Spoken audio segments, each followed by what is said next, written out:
Hello friend, आज जो आप देख रहे हैं ये फिलिप्स कंपनी का 12 वाट का एलईडी बल्ब है जो टी टाइप का आता है। तो इस वीडियो में हम आज जानेंगे कि इस तरह का जो फिलिप्स कंपनी का 12 वाट का जो एलईडी बल्ब आता है टी टाइप का, वह कैसे रिपेयर होता है, उसको कैसे डिस्टेंपली करते हैं और कैसे इसको रिपेयर करते हैं। तो आज का वीडियो बहुत ही महत्वपूर्ण होने वाला है कि इस तरह का जो 12 वाट फिलिप्स कंपनी का टी टाइप का एलईडी बल्ब जो हाई लाइन से जल जाता है तो उसमें क्या क्या खराबी होती है और कैसे उसको रिपेयर करते हैं। तो चलिए इसको हम टेस्ट करके आपको दिखा रहे हैं। देखिए इस होल्डर में ये बल्ब जल रहा है और जो हमारा बनने आया वो बिल्कुल डेड हो गया है। तो मैं इसको आपको सामने दिखा रहा हूँ। नमस्कार दोस्तों, मेरा नाम संतोष है और आप देख रहे हैं आजकल का यस टेक्निकल चैनल। दोस्तों पहली बार हमारे चैनल पर हैं तो चैनल को सब्सक्राइब कर दें और बेल आइकन भी दबा दें और आल वाला बटन पर दबा करके उसको आल पर सेलेक्ट कर दें, क्योंकि मैं इस तरह का कंटेंट अपने वीडियो पर अपलोड करते रहता हूं।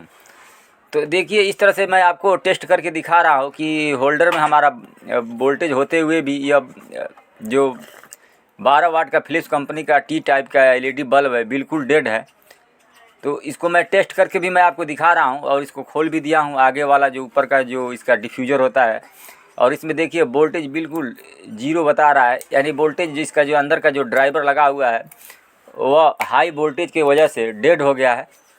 तो इसको हम कैसे खोलें और इसको रिपेयर कैसे करें और हाई वोल्टेज से इसमें क्या क्या प्रॉब्लम होता है, कौन सा कंपोनेंट ख़राब होता है। तो चलिए इसको खोलते हैं। इसको खोलने के लिए देखिए इसमें जो हमारा यहाँ पर ड्राइवर दिया हुआ है और ये जो हमारा ये जो बल्ब जो एमसीपीसीबी बल्ब है उसको चिपकाया गया है। तो जहाँ जहाँ इसको चिपकाया गया वहाँ गर्म करके उसको छुड़ाएंगे। तो पहले हम इसमें वायर को छुड़ा देंगे। तो वायर को छुड़ाने से पहले हम देख लेंगे कि माइनस प्लस हमारा कौन सा वायर है।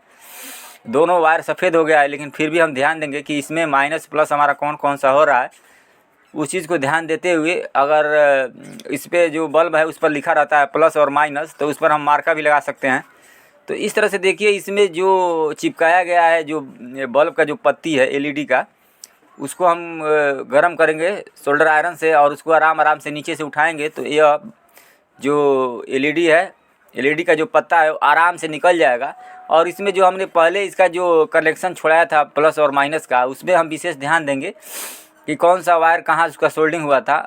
हो सके तो आप उसका मार्का भी लगा सकते हैं।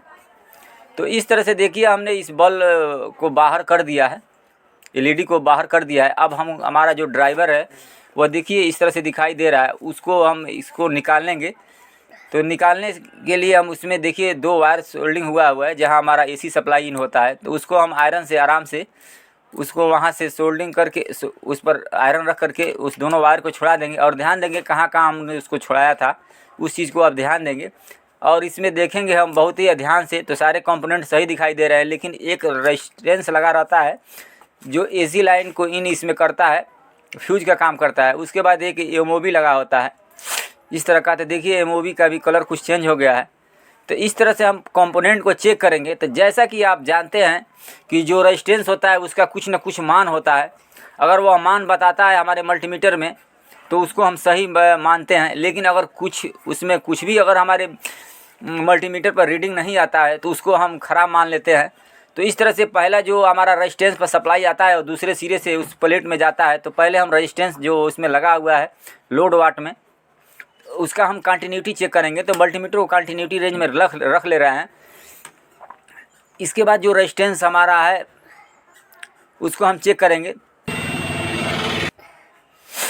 इस तरह से देखिए ब्रजर की आवाज़ आ रहा है। तो इसमें जो रेजिस्टेंस हमारा अगर सही होगा तो इसमें कुछ परसेंटेज दिखाई देगा। देखिए इस तरह से देखिए ये हमारा रेजिस्टेंस है। इसके दोनों टांगों को हम देख लेंगे कहाँ कहाँ पर है और उस दोनों टांगों पर प्राड हम रख लेंगे।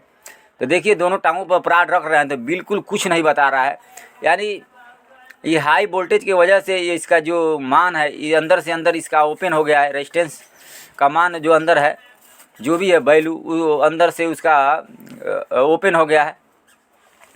इसके बाद जो हमारा एमओबी है इस एमओबी को चेक करेंगे कि एमओबी का क्या दशा है। तो एमओबी का मैं टेस्ट आपको बता देता हूं। अगर वो सही रहता है तो कुछ नहीं बताता है। तो देखिए इसमें कुछ परसेंटेज दिखा रहा है, लेकिन ऐसे हम नहीं मानेंगे। उसको बाहर निकाल कर भी चेक कर सकते हैं। हो सकता है उसमें लगाया हुआ कुछ बता सकता है, लेकिन उसको हम पहले बाहर निकाल के चेक करेंगे। तो इस तरह से हमारा देखिए 2 कंपोनेंट लगभग ख़राब दिखाई दे रहा है, तो उसको हम निकाल करके लगाएंगे और चेक भी करेंगे। तो वीडियो आप भी स्किप मत कीजिएगा, क्योंकि वीडियो में अभी हम पूरा आपको प्रोसेस बताएंगे इसमें कैसे लगाएंगे और क्या करेंगे। तो अभी तक हमारे चैनल को सब्सक्राइब नहीं किए हैं तो प्लीज़ चैनल को सब्सक्राइब कर दें और बेल आइकन दबा करके आल वाले बटन पर सेलेक्ट कर लें। इस तरह से देखिए रेजिस्टेंस इतना कमज़ोर हो गया है कि वो निकालते वक्त 2 टुकड़ा हो गया है।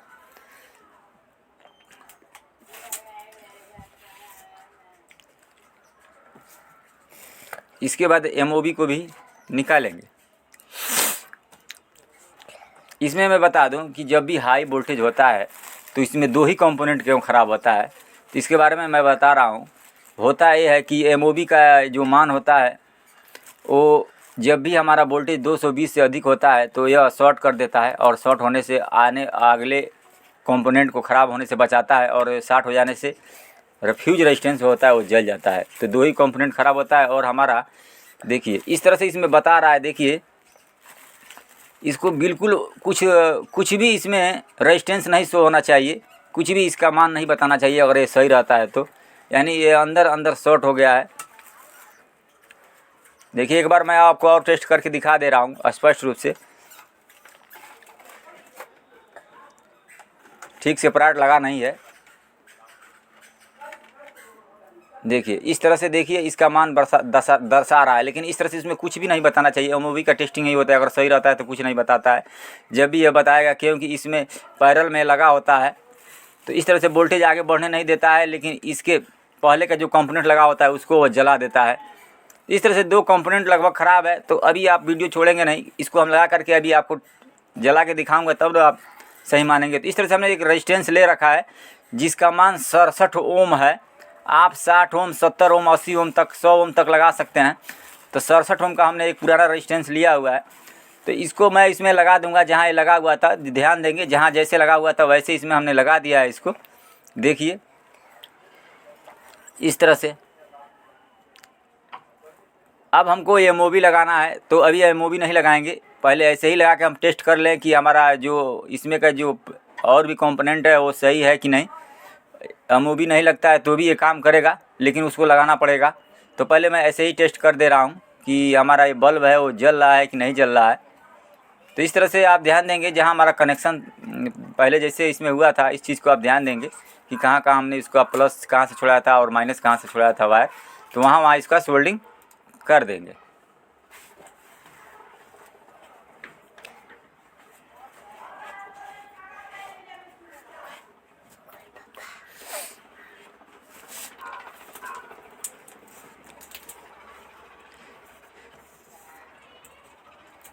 इस तरह से इसका हमने सोल्डिंग कर दिया है। अब हम इसको हम टेस्ट करेंगे, तो इसका सीरीज लैंप से टेस्ट करेंगे। जहाँ से हम इसका वायर छुड़ाए थे वहाँ पर सीरीज का हम वहाँ पर 2 वायर रखेंगे, तो सीरीज लैंप से इसका टेस्ट करेंगे। अगर सीरीज लैंप आप बनाना नहीं जानते हैं तो इसका लिंक मैं डिस्क्रिप्शन में दे दूँगा, आप वहाँ से इस वीडियो देख करके इस तरह का सीरीज लैंप बना सकते हैं। देखिए इस तरह से, देखिए मैं सीरीज लैंप से चेक कर रहा हूँ तो बिल्कुल हमारा जो फिलिप्स कंपनी का LED ड्राइवर है वो बन के ओके हो गया है, बिल्कुल अच्छे तरीके से कार्य कर रहा है, बिल्कुल जल रहा है। देखिए अच्छे तरीके से काम कर रहा है। लेकिन हमको इसमें जो एमओबी हम निकाले हैं उसको एमओबी को हम लगाएंगे, क्योंकि वो लगाने से ये होगा कि जब भी हमारा हाई वोल्टेज होगा तो 2 ही कंपोनेंट ख़राब होकर और सारे कंपोनेंट बच जाएंगे। तो यहाँ पर एमओबी हम लगा देंगे। इसके बाद में देखिए इस तरह का है एमओबी, इसमें हम वहाँ पर उसको लगा देंगे। इस तरह से हमने एमओबी लगा करके और बल्ब को फिट कर दिया है। अब मैं आपको इसको जला करके दिखा रहा हूँ कि इस तरह का जो LED बल्ब है हमने इसको बना दिया है। तो इस तरह से आप भी इस वीडियो को देखने के बाद इस तरह से 12 वाट का फिलिप्स कंपनी का LED बल्ब आप भी अपने घर पर बना सकते हैं। तो वीडियो अच्छा लगा हो तो वीडियो को लाइक कर दें और सब्सक्राइब भी कर दें। मिलते हैं नेक्स्ट वीडियो में। वीडियो देखने के लिए धन्यवाद।